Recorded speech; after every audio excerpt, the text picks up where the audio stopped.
Mi padre siempre prefirió a mi hermano y lo puso a cargo del negocio familiar, pero recibí una llamada anónima probando que mi hermano lo estaba llevando a la quiebra a propósito.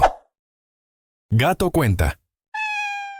Desde que tengo memoria, el mundo se dividía en dos: las cosas que hacía Ricardo y las cosas que hacía yo. Ricardo, mi hermano mayor, nació con el sol de frente. Todo lo que tocaba, o al menos así lo veía mi padre, se convertía en oro. Yo, en cambio, parece que nací para estar a la sombra, para ser el tipo confiable, el que arregla las cosas que otros rompen. El negocio familiar es mi vida entera. No es glamoroso, ¿sabes? Huele a aceite y a metal caliente. El ruido de las fresadoras es la banda sonora de mis días. Mi abuelo lo empezó con 2 máquinas y un sueño. Mi padre lo convirtió en el taller más respetado de la ciudad. Y yo soy el que entiende el lenguaje de los engranajes y los pistones. Ricardo no. Ricardo entiende el lenguaje de la gente. Se graduó con honores de administración de empresas, mientras yo terminaba mi carrera de ingeniero mecánico casi por inercia. Cuando él presentó su tesis, mi padre le regaló un auto del año. Cuando yo me gradué, me dio una palmada en la espalda y dijo: «Buen trabajo, hijo. Ahora a ensuciarse las manos de verdad». Y no me malinterpreten, amo ensuciarme las manos, pero el contraste siempre estuvo ahí, ¿me explico? Hace un año, mi padre decidió que ya era hora de retirarse. Convocó a toda la familia y a los empleados de más confianza a una cena. Recuerdo el peso en el aire. Sabía lo que venía. Con una copa de vino en la mano, anunció que Ricardo sería el nuevo director general. Ricardo tiene la visión, el liderazgo para llevar esta empresa al futuro, dijo, con el pecho inflado de orgullo. Luego sus ojos se posaron en mí por un segundo, casi como una ocurrencia tardía. Y Mateo. Bueno, Mateo mantendrá las máquinas andando, como siempre. La sonrisa forzada que puse se sintió como una máscara de yeso. La humillación fue silenciosa, pero profunda. Al principio las cosas parecían ir bien.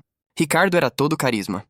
Paseaba por el taller, saludaba a todos por su nombre, prometía bonos y modernización. Contrató a un par de consultores externos, amigos suyos de la universidad, con trajes caros y mucho gel en el pelo. Empezaron a hablar de sinergias, optimización de activos y un montón de basura corporativa que no significaba nada en el piso de producción. Las primeras banderas rojas fueron pequeñas.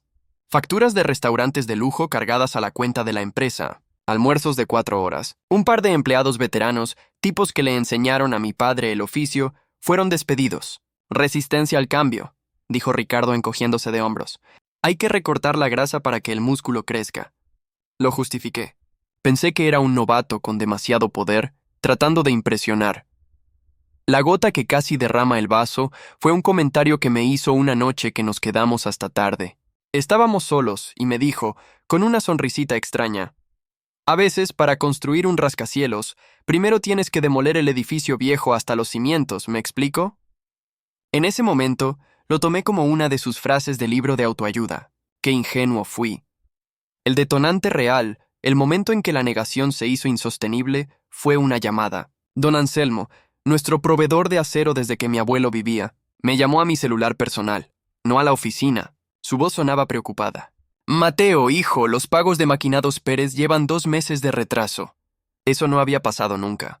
Le hablé a tu hermano y me dijo que era un problema con el nuevo sistema, pero no me suena bien. Colgué el teléfono y sentí un frío helado recorrer mi espalda. Nosotros nunca nos retrasábamos en los pagos. Era el primer mandamiento de mi padre. Págale a tu gente y a tus proveedores antes que a ti mismo. Mi resentimiento, ese monstruo que había mantenido dormido por años, despertó de golpe. Esto ya no era solo ineptitud. Era algo más. Esa noche no volví a casa. Esperé a que todos se fueran y usé la llave de emergencia que sabía que mi padre guardaba en el viejo archivero para entrar a la oficina de Ricardo. El lugar olía a una loción cara y a mentiras. No sabía qué buscaba, pero empecé a revisar cajones. En el fondo de uno, debajo de un montón de catálogos de relojes, encontré una carpeta. Dentro, había propuestas de venta para 2 de nuestras mejores máquinas CNC. Estaban siendo ofrecidas a una fracción de su valor de mercado. El comprador era una empresa llamada Innovaciones del Futuro S.A. Nunca había oído de ella. El corazón me latía con fuerza. Seguí buscando. Debajo del escritorio, pegado con cinta adhesiva, había un pequeño disco duro externo. Lo conecté a su computadora. Estaba protegido con contraseña. Probé Ricardo Pérez, director general, nada. Luego, con un nudo en el estómago, probé hijo favorito. Bingo. Lo que encontré me revolvió las tripas. Había una contabilidad paralela. Pagos millonarios a las empresas de sus consultores por servicios que nunca se prestaron. Correos electrónicos discutiendo la liquidación de activos. Y un plan de negocios para innovaciones del futuro, detallando cómo adquirirían maquinaria barata de una empresa en bancarrota inminente, para luego revenderla. Estaba robándole a su propia familia, desangrando el negocio de nuestro abuelo, pero la prueba final, la que lo cambió todo, llegó 2 días después. Un número bloqueado en mi teléfono, contesté. Una voz distorsionada, claramente alterada por algún programa, dijo: ¿Mateo Pérez? Sí, ¿quién habla? Fui uno de los que tu hermano despidió. Escucha, no tienes mucho tiempo. Tu hermano no está hundiendo el negocio por tonto, lo está haciendo a propósito. Quiere vender todo lo que pueda por debajo del agua, declarar la bancarrota, cobrar un seguro que contrató hace 6 meses y empezar de nuevo con su propia empresa. Innovaciones del futuro, sin deudas y sin nosotros los viejos. Investiga esa empresa. El administrador es su mejor amigo de la universidad. Te está viendo la cara de idiota a ti y a tu padre. La llamada se cortó. Me quedé de pie en medio del taller, con el teléfono en la mano, temblando. Ya no era una sospecha, era una certeza, y sabía que tenía que destruirlo. No fui con mi padre. No todavía. Él no me creería. Su negación era un muro demasiado alto, construido con 30 años de favoritismo. Necesitaba un escenario, un lugar del que Ricardo no pudiera escapar. La cena familiar del domingo. El ambiente era el de siempre. Mi madre hablando de sus amigas, mi padre contándole a Ricardo alguna anécdota de su juventud por enésima vez. Yo apenas toqué la comida. Sentía cada latido de mi corazón en la garganta. Esperé hasta el postre. Mi madre sirvió flan. Papá, Ricardo, tenemos que hablar del taller, dije, y mi voz sonó extrañamente calmada. Ricardo soltó una risita. ¿Qué pasa, hermanito? ¿Se atascó la fresadora 3 de nuevo? Ignoré su burla. Saqué una carpeta grande de mi mochila y la puse sobre la mesa. No eran los archivos digitales. Había pasado el día imprimiendo todo, las propuestas de venta de las máquinas, las facturas falsas de los consultores, y el acta constitutiva de Innovaciones del Futuro S.A., con el nombre de su amigo en letras grandes y claras. Deslicé los papeles sobre la mesa. Explícame esto, Ricardo. Su sonrisa se desvaneció. Intentó actuar ofendido. Es una reestructuración estratégica, Mateo. Son cosas que no entiendes. Ah, ¿sí? Repliqué y sentí cómo el volumen de mi voz subía. Ilumíname. ¿Vender una máquina de $500,000 por 50,000 a una empresa fantasma de tu mejor amigo es estratégico? ¿Pagarle $200,000 a tus consultores por un informe de 2 páginas lleno de tonterías es optimizar? Me explico. Mi padre se puso de pie. Mateo, ya basta. Siempre has estado celoso de tu hermano. Estás inventando cosas. Esa fue la puñalada. Después de todo, seguía siendo yo el problema. El celoso. El rencoroso. ¿Estoy inventando? Dije sacando mi teléfono. Entonces quizá esto te refresque la memoria. Pulsé play. La voz distorsionada de mi informante anónimo llenó el silencio del comedor. Metódicamente, sin emoción, la voz desglosó todo el plan de Ricardo. La bancarrota fraudulenta, el cobro del seguro, la reventa de los activos. Cuando la grabación terminó, nadie se movió. Era como si el tiempo se hubiera congelado. El rostro de Ricardo estaba pálido como el papel. Mi madre empezó a sollozar en voz baja. Mi padre nos miraba a los dos, su cara una máscara de confusión y horror. Finalmente sus ojos se fijaron en Ricardo y su voz fue apenas un susurro. Ricardo. Hijo. Dime que no es verdad. Ricardo no dijo nada. Su mandíbula estaba apretada. Miró a mi padre, luego a mí con un odio que nunca antes le había visto. Se levantó de golpe, tiró su servilleta sobre el flan a medio comer y, sin una sola palabra, salió de la casa, cerrando la puerta con un portazo que hizo temblar los cuadros en la pared. Me quedé sentado ahí, en la mesa de mi infancia, con mi madre llorando y mi padre completamente roto. No me ha dicho una sola palabra desde entonces. Solo se queda mirando la puerta por la que se fue Ricardo. Y lo peor de todo es que sé que en el fondo de su corazón, a pesar de las pruebas irrefutables, todavía quiere creerle a él. No sé qué demonios va a pasar ahora. Actualización. Han pasado 2 semanas desde la cena del domingo. 2 semanas de un infierno silencioso y retorcido. Ricardo desapareció los primeros 3 días. No contestaba llamadas, no respondía mensajes. Pensé estúpidamente que tal vez había sentido algo de vergüenza. Qué equivocado estaba. No estaba escondiéndose. Estaba recargando municiones. La primera bomba explotó por teléfono. Mi tía Marta, la hermana de mi padre. Me llamó gritando. ¿Cómo pudiste hacerle esto a tu familia? Inventar esas mentiras terribles solo porque tienes celos. Ricardo nos lo contó todo. Dice que falsificaste esos papeles para arruinarlo. Y así, uno por uno. Tíos primos. Ricardo había tejido una narrativa perfecta en la que él era la víctima y yo el monstruo resentido. Y la gente, la familia que me vio crecer, se la estaba tragando entera. Es increíble lo rápido que la gente elige creer una mentira cómoda en lugar de una verdad dolorosa, ¿me explico? Luego vino el ataque legal. Un mensajero entregó un sobre en la casa. Dentro, una carta de un bufete de abogados de los caros. Una orden de cese y desistimiento. Me acusaban de difamación, de robo de documentos corporativos y de sabotaje industrial. Amenazaban con una demanda que nos dejaría en la calle. Era una jugada de manual. Intimidar, asustar, hacer que me retractara. Pero la guerra psicológica fue lo peor. Estaba dirigida a mi padre. Ricardo empezó a enviarle fotos viejas a su celular. Fotos de nosotros de niños, en vacaciones, en Navidades.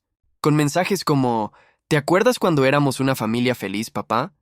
O, siempre quise que estuvieras orgulloso de mí. Era una tortura calculada, diseñada para apelar a la culpa de mi padre, para hacerlo sentir responsable de haber roto la familia, y estaba funcionando.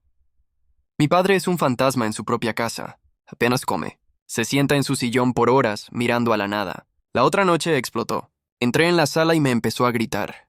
¡Lo arruinaste todo, Mateo, todo! Podríamos haber manejado esto en privado como una familia, pero tenías que hacer tu espectáculo. No pude contenerme. Le grité de vuelta, con toda la rabia y el dolor de una vida entera. No había nada que manejar. Él te estaba robando en tu propia cara y tú lo dejabas. Te estabas quedando ciego a propósito porque es Ricardo, el perfecto Ricardo. ¿Me explico? Mi madre se metió entre nosotros, llorando, suplicando que nos detuviéramos. En ese momento, en esa sala llena de gritos y lágrimas, me di cuenta de que Ricardo no solo estaba tratando de quebrar el negocio, estaba tratando de quebrarnos a nosotros, y estaba a punto de lograrlo. Actualización. La pelea con mi padre fue un punto de inflexión. Creo que ver a mi madre tan destrozada finalmente rompió algo dentro de él. Al día siguiente, no me habló, pero me dejó una tarjeta sobre la mesa de la cocina. Era de un investigador privado, un ex policía con fama de ser un perro de presa. Debajo, mi padre había escrito una sola palabra: llámale. Fue la decisión más difícil y la mejor que pudimos tomar. Contratamos a Campos, el investigador. Le dimos toda la información que tenía y le dijimos que escarbara, que no dejara piedra sin remover en la vida de Ricardo. Lo que encontró fue más sucio de lo que jamás imaginé. Resulta que el éxito de Ricardo siempre fue una fachada. En su anterior trabajo, en una empresa de logística, no había renunciado para buscar nuevos horizontes, como nos dijo. Lo habían despedido por malversación de fondos. La empresa nunca presentó cargos para evitar el escándalo, simplemente lo hicieron desaparecer. Pero Campos consiguió el testimonio de un ex colega. Y había más. Ricardo tenía deudas de juego. Deudas serias, con gente peligrosa. Este plan no era para construir un nuevo imperio. Era un manotazo de ahogado para conseguir dinero rápido y pagar a sus acreedores antes de que le rompieran las piernas. Innovaciones del futuro no era un sueño empresarial. Era una operación de vaciado y huida. Con un informe de 30 páginas lleno de pruebas, estados de cuenta, testimonios jurados, registros de viaje, mi padre finalmente aceptó la verdad. Vi cómo el orgullo se desmoronaba en su rostro, reemplazado por una profunda y amarga decepción. No quería un escándalo público. El apellido Pérez significaba demasiado para él. Así que optamos por la única solución posible: un golpe quirúrgico. Nuestro abogado organizó una reunión. En una sala de juntas fría y anónima, nos sentamos mi padre, el abogado y yo en un lado de la mesa. En el otro, Ricardo y su abogado. La cara de Ricardo al vernos fue un poema. Nuestro abogado no perdió el tiempo. Puso el informe de Campos sobre la mesa. Fraude, malversación, conspiración para cometer bancarrota fraudulenta, dijo con una voz tranquila y letal. Esto no es un drama familiar, señor Pérez. Esto es un caso criminal. Son de 5 a 10 años de cárcel, siendo optimistas. El abogado de Ricardo farfulló algo, pero se calló en cuanto nuestro abogado empezó a pasar las páginas, detallando cada prueba.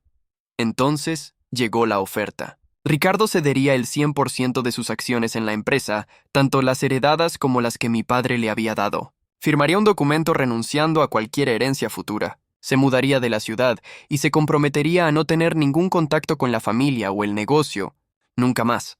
A cambio, nosotros no presentaríamos cargos. Ricardo miró a mi padre, buscando una última pizca de compasión. Pero mi padre no lo miró, solo se quedó viendo un punto fijo en la pared. Derrotado y atrapado, Ricardo firmó todo lo que le pusieron delante. Se levantó y antes de salir dijo con la voz rota: «Papá». Mi padre por primera vez se giró y lo miró a los ojos.